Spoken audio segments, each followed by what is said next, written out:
नमस्कार, विकास समाचारमध्ये आपले स्वागत। ग्रामविकास मंत्री गिरीश भाऊ महाजन यांच्या माध्यमातून ग्रामपंचायत सरपंच, उपसरपंच ते ग्रामसेवक हिताचे ग्रामविकास विभागाचे महत्त्वपूर्ण निर्णय।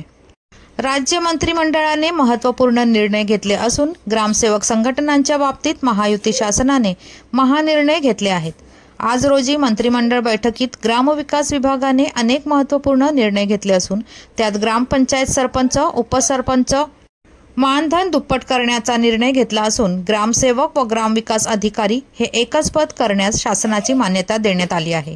याचबरोबर 75,000 पर्यंत वार्षिक उत्पन्न असणाऱ्या ग्रामपंचायतीला 10 लाखांची व 75,000च्या वर उत्पन्न असलेल्या ग्रामपंचायतींना 15 लाख पर्यंतची कामे ग्रामपंचायत एजन्सी म्हणून करता येतील।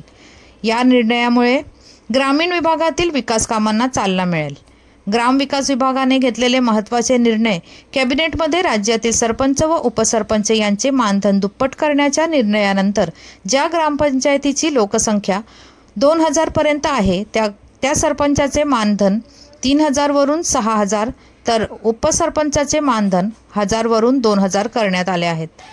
ज्या ग्रामपंचायतीची लोकसंख्या 2000 ते 8000 पर्यंत आहे त्या सरपंचाचे मानधन 4000 वरून 8000 तर उपसरपंचांचे मानधन 1500 वरून 3000 करण्यात आले आहे।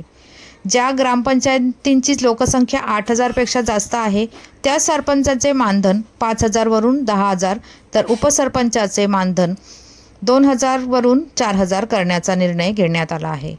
या मानधन वाढीपोटी राज्य शासनावर वार्षिक 116 कोटी रुपयांचा आर्थिक भर येणार आहे। ग्रामविकास विभागाने राज्यातील ग्रामपंचायतींना 15 लाखापर्यंतची विकास कामे ग्रामपंचायत एजन्सी म्हणून करण्याचा निर्णय घेतलेला आहे।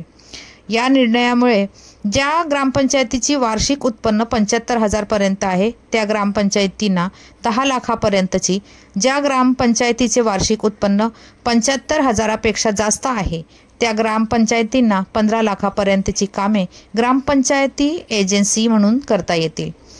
सदरील निर्णयाची अंमलबजावणी करताना 10 लाखाच्या वरील कामाकरिता ई-निविदा पद्धतीचा अवलंब करणे अनिवार्य आहे। तसेच ग्रामसेवक व ग्रामविकास अधिकारी हे एकच पद करण्यास शासनाची मान्यता देखील देण्यात आली आहे। तत्कालीन महाराष्ट्र राज्य आघाडी सरकारकडे 2019 पासून महाराष्ट्र राज्य ग्रामसेवक युनियन DNE 136 या संघटनेने ग्रामसेवक व ग्रामविकास अधिकारी यांची जोखीम व जबाबदारी सारखी आहे। हे पद एकच करावे यासाठी सुरू असलेल्या संघर्षाला राज्याचे महायुतीचे ग्रामविकास मंत्री गिरीश भाऊ महाजन यांनी समजून घेतल्याने व आमदार मंगेश चव्हाण हे टेबल टू टेबल व फाईल टू फाईल संघटनेचे प्रमुख असल्यासारखे संघटनेच्या हितासाठी फिरले। त्यांच्या प्रामाणिक सहकार्यामुळे 22,000 ग्रामसेवक संवर्गाला आज सोन्याचा दिवस आला असून 32 जिल्ह्यात याचा आनंदोत्सव साजरा करण्यात आला आहे, असे संघटनेचे राज्याध्यक्ष संजीव निकम यांनी या निर्णयानंतर सांगितले। व मुख्यमंत्री एकनाथ शिंदे, उपमुख्यमंत्री देवेंद्र फडणवीस, उपमुख्यमंत्री अजित पवार, ग्रामविकास मंत्री गिरीश भाऊ महाजन व आमदार मंगेशदादा चव्हाण यांच्यासह महायुतीतील मंत्रिमंडळाचे देखील आभार मानले। धन्यवाद। चॅनलला लाईक, शेअर, सबस्क्राईब जरूर करा।